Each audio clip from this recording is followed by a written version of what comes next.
Assalamualaikum warahmatullahi wabarakatuh. Salam sejahtera bagi kita semua. Selamat datang kembali di 87 Channel. Kali ini kami akan membahas sosok Raja Agung, Raden Wijaya.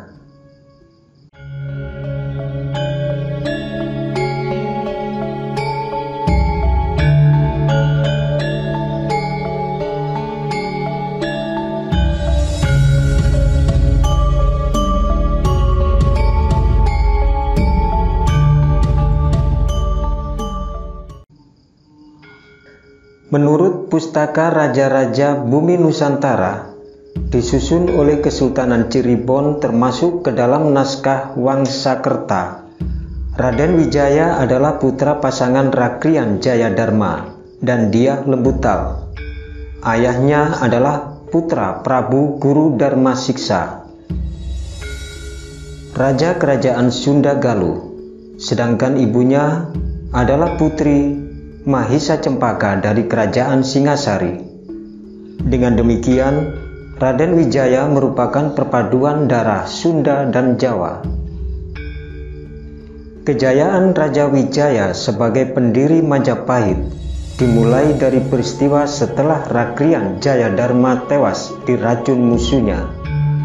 Lembutal pulang ke Singasari membawa serta Wijaya. Dengan demikian, Raden Wijaya seharusnya menjadi raja ke-27 Kerajaan Sunda Galuh. Alih-alih menjadi Raja Sunda Galuh, ia mendirikan Majapahit setelah tewasnya Raja Kertanegara, Raja Singasari terakhir, yang merupakan sepupu ibunya.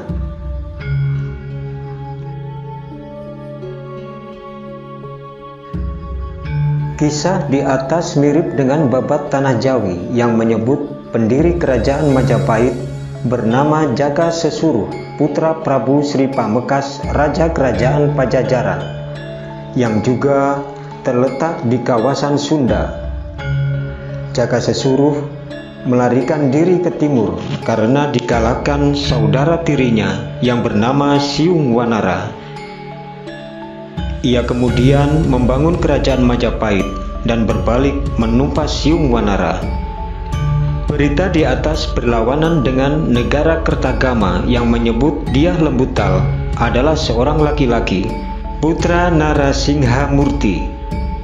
Naskah ini memuji Lembutal sebagai seorang perwira Yuda yang gagah berani dan merupakan ayah dari Dyah Wijaya. Silsilah keluarga. Raden Wijaya dalam prasasti Balawi tahun 1305 menyatakan dirinya sebagai anggota Wangsa Rajasa.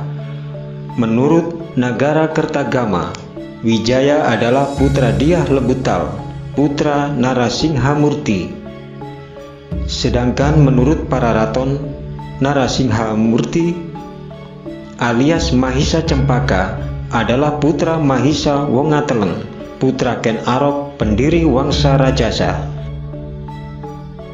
Kertarajasa Jayawardhana atau disebut juga Raden Wijaya adalah pendiri kerajaan Majapahit sekaligus raja pertama Majapahit yang memerintah pada tahun 1293 sampai 1309, bergelar Prabu Kertarajasa Jayawardhana atau lengkapnya Nararya Sanggramawijaya Sri Maharaja Kertarajasa Jayawardhana.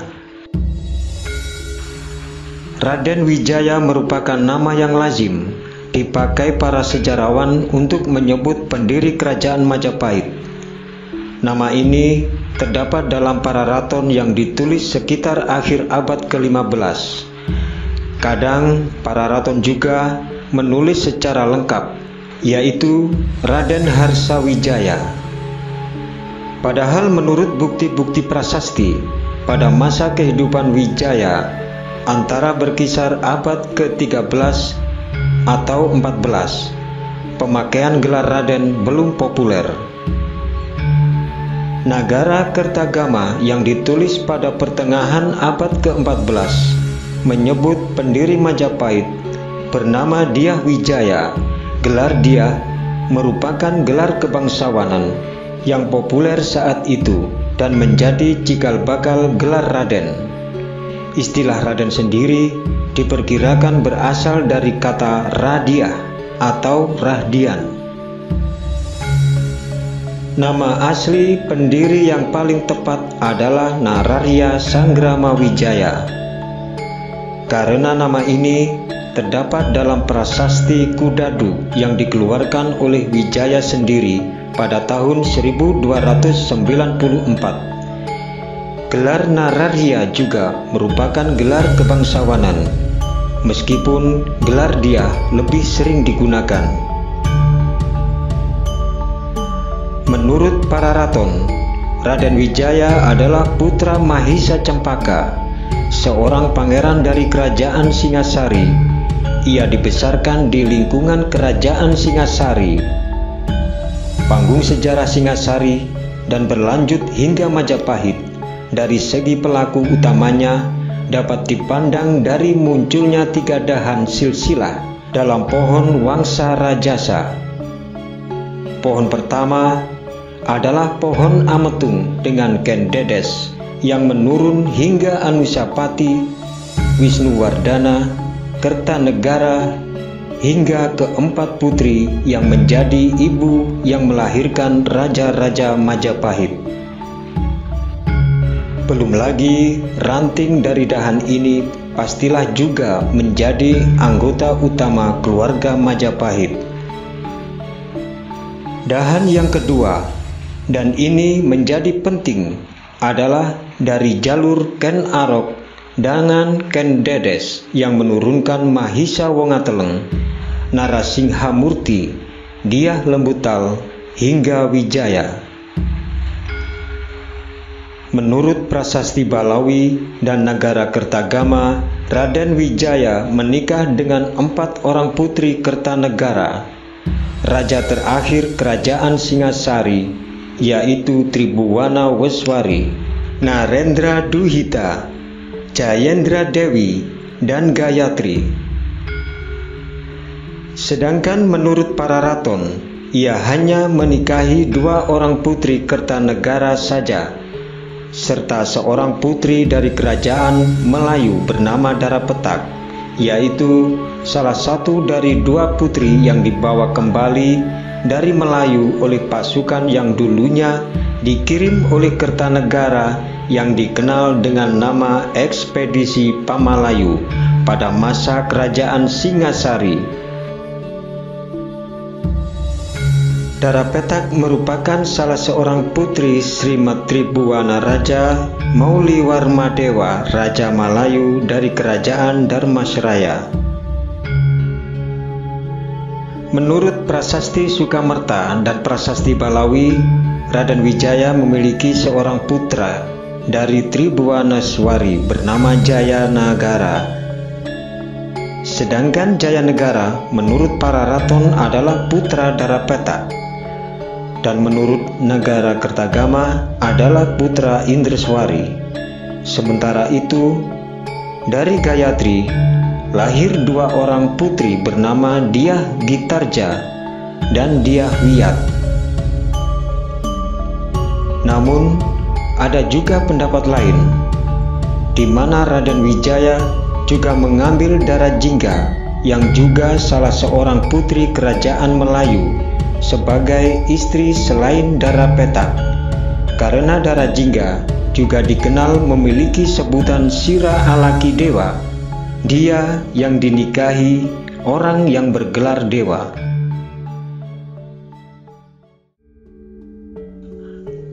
Mendirikan desa Majapahit.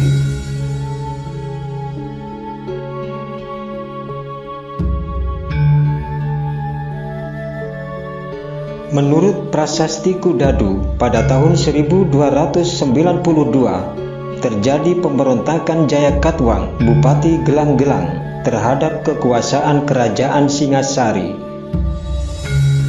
Raden Wijaya ditunjuk Kertanegara untuk menumpas pasukan Gelang-Gelang yang menyerang dari arah utara Singasari. Wijaya berhasil memukul mundur musuhnya. Namun, pasukan pemberontak yang lebih besar datang dari arah selatan dan berhasil menewaskan Kertanegara. Menyadari hal itu, Raden Wijaya melarikan diri hendak berlindung ke terung di sebelah utara Singasari.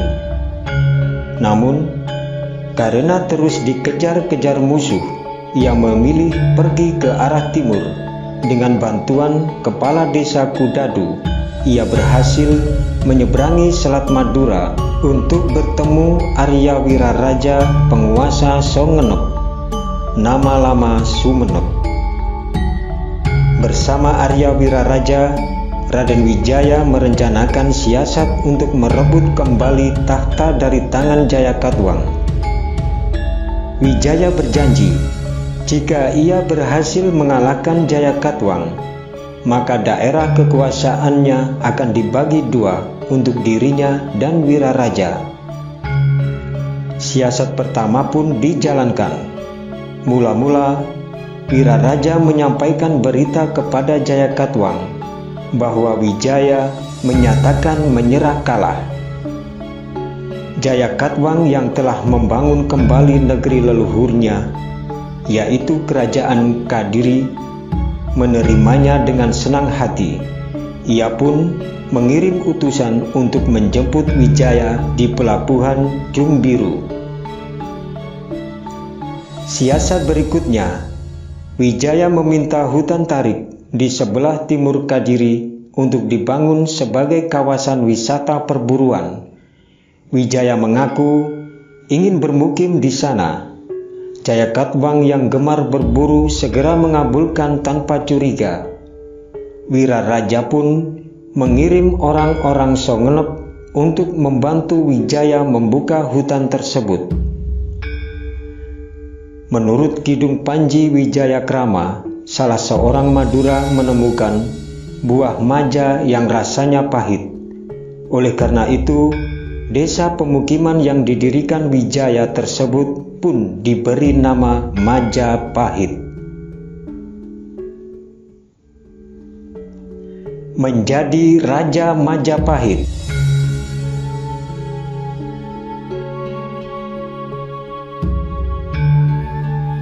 Dari catatan dinasti Yuan mengisahkan pada tahun 1293,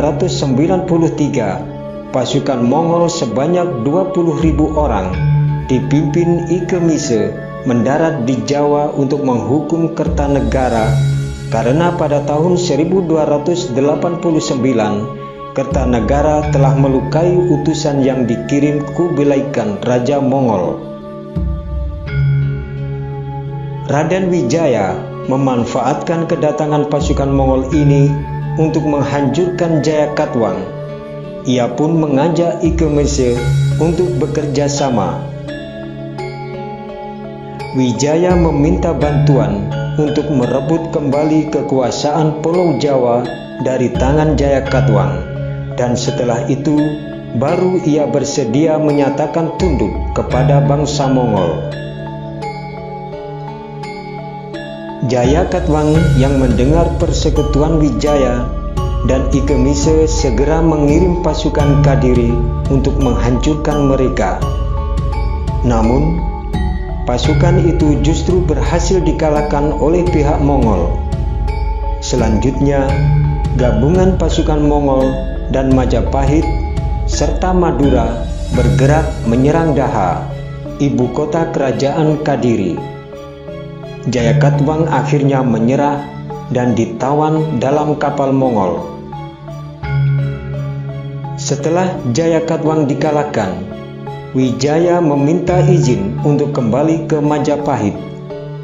Guna mempersiapkan penyerahan dirinya, Ike Mise pun mengizinkannya tanpa curiga. Sesampainya di Majapahit, Wijaya membunuh para prajurit Mongol yang mengawalnya. Ia kemudian memimpin serangan balik ke arah Daha, di mana pasukan Mongol sedang berpesta kemenangan. Serangan mendadak itu membuat Ike Mise kehilangan banyak prajurit dan terpaksa menarik mundur pasukannya meninggalkan Jawa. Wijaya kemudian menobatkan dirinya menjadi Raja Majapahit. Menurut Kidung Harsawijaya, penobatan tersebut terjadi pada tanggal 15 bulan Kartika tahun 1215 Saka atau bertepatan dengan 12 November 1293 Masehi. Masa pemerintahan. Dalam memerintah Majapahit, Wijaya mengangkat para pengikutnya yang dulu setia dalam perjuangan. Nambi diangkat sebagai Patih Majapahit, Lembusura sebagai Patidaha, Arya Wiraraja dan Ranggalawe sebagai Pasangguhan. Pada tahun 1294, Wijaya juga memberikan anugerah kepada pemimpin desa Kudadu yang dulu melindunginya saat pelarian menuju Pulau Madura. Pada tahun 1295, seorang tokoh licik bernama Mahapati menghasut Ranggalawe untuk memberontak. Pemberontakan ini dipicu oleh pengangkatan Nambi sebagai patih dan menjadi perang saudara pertama yang melanda Majapahit. Setelah Ranggalawe tewas, Wiraraja mengundurkan diri dari jabatannya sebagai Pasangguhan. Ia menagih janji Wijaya tentang pembagian wilayah kerajaan. Wijaya mengabulkannya, maka sejak saat itu wilayah kerajaan pun hanya tinggal setengah, di mana yang sebelah timur dipimpin oleh Wiraraja dengan ibu kota Lamajang, nama lama Lumajang. Pada tahun 1300 terjadi peristiwa pembunuhan Lembusura, paman Ranggalawe. Dalam pemberontakan Ranggalawe, Sora memihak Majapahit. Namun, ketika Ranggalawe dibunuh dengan kejam oleh Kebu Anabrang, Sora merasa tidak tahan dan berbalik membunuh Anabrang. Peristiwa ini diungkit-ungkit oleh Mahapati, sehingga terjadi suasana perpecahan. Pada puncaknya, Sora dan kedua kawannya, yaitu Gajah Biru dan Juru Demung, tewas dibantai kelompok Nambi di halaman istana. Akhir hayat. Menurut Negara Kartagama, Raden Wijaya meninggal dunia pada tahun 1309. Ia dimakamkan di Antahpura dan dicandikan di samping sebagai Harihara atau perpaduan Wisnu dan Siwa. Raden Wijaya diganti Jaya Negara sebagai raja penerusnya. Nah sahabat, demikian sepenggal kisah tentang Raden Wijaya. Terima kasih telah menonton video ini. Silakan tinggalkan jejak di kolom komentar. Semoga video ini bermanfaat. Dan nantikan episode selanjutnya. Wassalamualaikum warahmatullahi wabarakatuh.